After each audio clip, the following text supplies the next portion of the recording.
அனைவருக்கும் வணக்கம். நான் உங்கள் அழகுபாலா. இன்றைய நமது பதிவில் என்ன பார்க்க போறோம் அப்படின்னா, தன்னம்பிக்கையை பற்றி தான் நம்ம இந்த பதிவில் பார்க்க போறோம். வாங்க இப்ப நம்ம பதிவுக்குள்ள போகலாம்.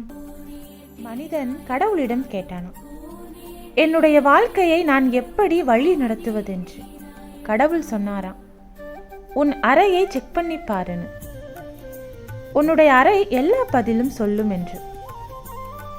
மேற்கூரை சொன்னதாம், உன் எண்ணங்களை உயர்வாக வையும்.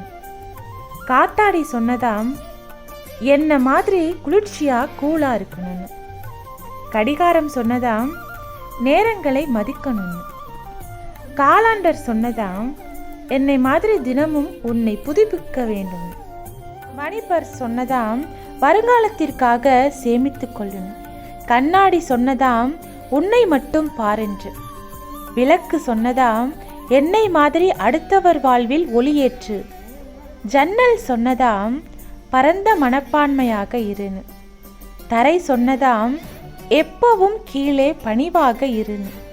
படிக்கட்டு சொன்னதாம், வாழ்வில் ஒவ்வொரு படியிலும் ஏறும்போதும் கவனமாக அடியெடுத்து வை என்று.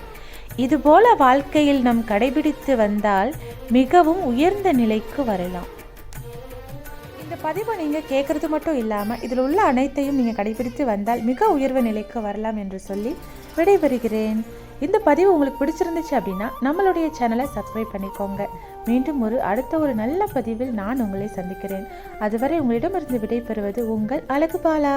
நன்றி, வணக்கம்.